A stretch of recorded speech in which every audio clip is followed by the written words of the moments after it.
السلام عليكم، ازيكم حبايب قلبي عاملين ايه؟ يا رب دايما تكونوا بخير. النهارده هنتكلم بقى عن الطارة الإكليريك، هنعرف بنجيبها منين وهنعرف بتيجي ازاي. بصوا مبدئيا هي بتيجي بالشكل ده، بتكون عبارة عن قطع خشب، دي اللي بيكون مقصوص عليها الحاجات اللي هناخدها نفرغها ونحطها على المكان الإكليريك. والقطعة اللي معايا دي بتكون اللي هي الإكليريك الشفاف اللي بنحط عليه. الطبقة البيضة طبعا بتتشال، مش سهلة أوي إنِّك تشيليها، فممكن يعني تعمليها بسِن حاجة كده علشان تطلّعيها، ما تخافيش إن شاء الله مش هتتجرح. بنشدّها بسهولة. وفي الاتجاه التاني برضه لازقة بس شفّافة. أول مرّة استخدمتها كنت مفكّرة إن هي متلحوسة وكده، بس لأ، هي طلعت لازقة، بتتشال برضه عليها.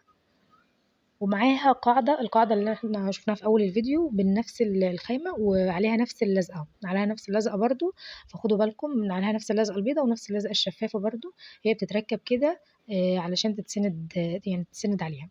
تمام، دلوقتي هنركن الجزء ده مش عايزينه، وهنبدأ إن إحنا نشوف الجزء التاني الخشب. معاها ده إطار على الحرف بتاع الطارة نفسه بيتحط كده. وبعدها بقى بتفرّغي الأشكال اللي أنتِ طالباها، يعني حسب الdesign اللي أنتِ هتعمليه بيكون موجود. بييجي بقى القطع البيضا دي، دي اللي بيتحط عليها البصمة، دي اللي بيتبصم عليها. لو حابة إنِّك تحطّي الإطار الدهبي تمام، مش حابة برضه براحتك، أنا قُلت لِك حسب الdesign اللي أنتِ مختاراه. أنا حبيت إن أنا أحطّهم لإن يدّوا منظر بصراحة شكله أحلى، وفي كمان زائد ويساوي لو حابة إنِّك تحطّيهم.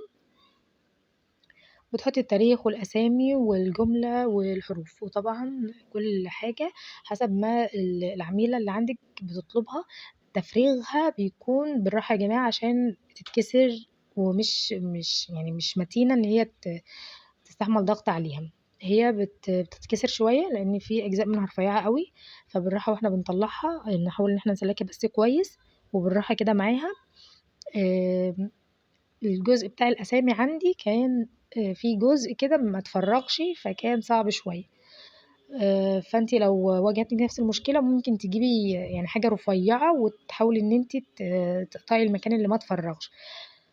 هي كده تفريغها بيكون بسيط، في ناس بتسيبها كده وفي ناس بتلزق عليها استراس يعني اللي هو ورد بقى وحاجات من اللي هي الحاجات دي، وفي ناس بتحط ورد من اللي هو الصناعي التاني.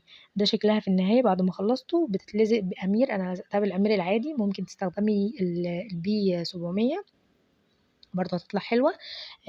قولوا لي بقى رأيكم فيها. أنا كنت جايبة دي ب150 جنيه الخامات بتاعتها طبعًا، بس غير بقى ما هتضيفي عليها الورد والحاجات التانية وشغل إيدِك وكل الحاجات دي لسه بتنضاف في سعرها.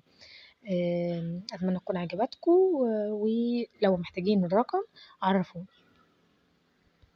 متاحة في كل ورشات الليزر، تمام؟